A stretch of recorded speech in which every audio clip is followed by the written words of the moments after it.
रमेशने 18 ऑगस्ट ते 29 ऑगस्ट गणेशोत्सवासाठी रजा घेतली, तर त्याने किती दिवस रजा घेतली?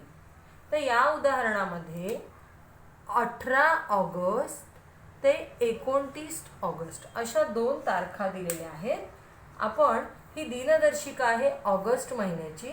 आपण 18 ऑगस्ट हे आहेत 18 ऑगस्ट, इथे मी एक खूण केली.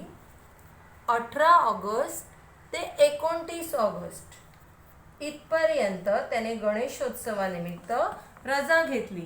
आता आपल्याला एकूण रजेचा कालावधी काढायचा आहे. म्हणजे आपण ह्या 18 तारखेपासून ह्या 29 तारखेपर्यंत आपण दिवस मोजायचे. बघा हा, 1 2 3 4 5 6 7 8 9 10 11 आणि 12 म्हणजे रमेशने एकूण 12 दिवस रजा घेतली होती. आता हेच आपण उदाहरणात बघूया.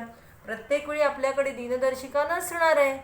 18 ऑगस्ट ते 29 ऑगस्ट आपण प्रत्येक तारखेचा एक एक टिंब काढूया. बघा हा 18 19 20 21 22 23